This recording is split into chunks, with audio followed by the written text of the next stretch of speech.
Hello everyone. Today in this part 8 of continuity and differentiability, I'll explain you few important questions related to implicit functions. So let's start with the question number 1. In question number 1 we have x under root 1 plus y under root 1 plus x is equals to 0, giving that condition x is not equals to y, and we have to prove this portion. So for this part what we will do, we will shift this term this side, y under root 1 plus x. Now we will do squaring both sides. Now once we will do the squaring both sides, what will come? It will come x square 1 plus y and y square 1 plus x. Now shift all the terms one side, x square y minus y square x. Collect the like terms, x square minus y square. This is separate terms, and in these two parts like terms are xy. So what this become, x minus y is equals to 0. After open this identity, x minus y common, what will left, x plus xy is equals to 0. It implies that x plus y plus xy is equals to 0. Now here you will write, because x minus y is never equals to 0, because if x minus y is equals to 0, then it become x is equals to y, which is not possible. Here it is given x is not equals to y. Now it implies that y common 1 plus x, this is minus x. Now y is equals to minus x upon 1 plus x.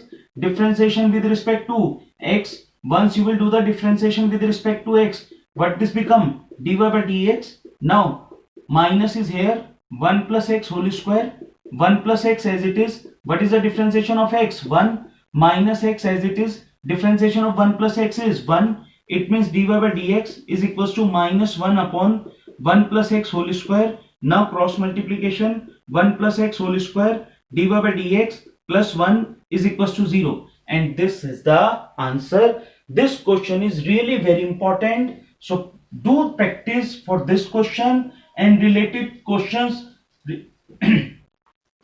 to this part. Now question number second is, we have y is equals to x sine a plus y, and we have to prove this portion. This is the equation number 1. Differentiation with respect to x. Once you will do the differentiation with respect to x, what will come? Look at this thing, dy by dx, x as it is, differentiation of sine a plus y, cos a plus y, because of y this is dy by dx, and then plus sine a plus y, differentiation of x is 1, dy by dx. Collect the like terms of dy by dx. This become 1 minus x cos a plus y. dy by dx is there, and this is sine a plus y. Now look at this thing, in proof we don't want x, so substitute the value of x from equation 1 and shift this term in denominator. It means this is sine a plus y, and this is 1 upon 1 minus, what is the value of x? Y upon sine a plus y, and this is, what is this part? We are putting the value here only, and this is cos a plus y. Now after taking the LCM, and here you will put from equation 1, because if you will mention this thing, then it is very easy part कि आपने इसे mention भी किया है. Now after taking the LCM, sine square a plus y, and this is sine a plus y, and minus y cos a plus y, and this is the answer. Now look at this thing, third question. In third question we have y is equals to x sine y. Then we have to prove this portion. So differentiation with respect to x. Once you will do the differentiation with respect to x, what this become, dy by dx is equals to x as it is, differentiation of sine y cos y dy by dx, plus sine y as it is, differentiation of x is 1, dy by dx. Collect the terms of dy by dx, 1 minus x cos y, and this is sine a plus y. Now dy by dx is equals to sine a plus y upon 1 minus x cos a plus y, x cos y, and this is the answer. Why I choose this question? Only to show this part कि हमें हर जगह ही value को substitute नहीं करना होता. We have to put the values according to the situation of the proof. Look at this thing. In this part, from equation 1 we put the value because we don't want x. But in this part, no need to put the values. That is why I am explaining this question in this part. Now look at this thing. Question number 4th is there. In 4th question, we have to prove that dy by dx is equals to y upon x if this portion is given.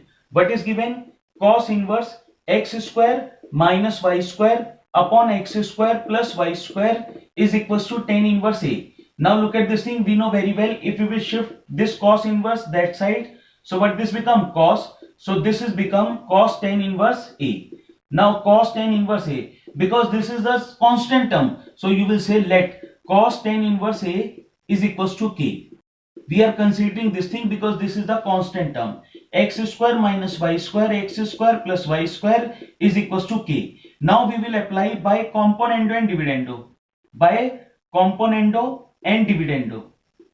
This is the property you read in 11th class. So what is this? If a upon b is equals to c upon d, then a plus b upon a minus b is equals to c plus d upon c minus d. On the basis of this thing, this become 2x square minus 2y square is equals to k plus 1 k minus 1. Take minus common, 2 cancel out. X square upon y square is equals to k plus 1 upon 1 minus k. Now differentiation with respect to x. Once you will do the differentiation with respect to x and apply the quotient rule, but this become y4 y square as it is, this become 2x minus x square as it is, differentiation of this 2y dy by dx, and this is 0. It implies that x square 2y dy by dx is equals to 2x y square, 2 cancel out, 1 xy cancel out. It means dy by dx is equals to y upon x, and this is the answer. So in this way, if we will use different techniques according to the demand of the solution, then the solution will be easy. So on the basis of this thing, you have to do the practice for other questions. Don't forget to give the answer of this question in comment box, and also don't forget to subscribe, like and share this channel. Thanks and God bless you.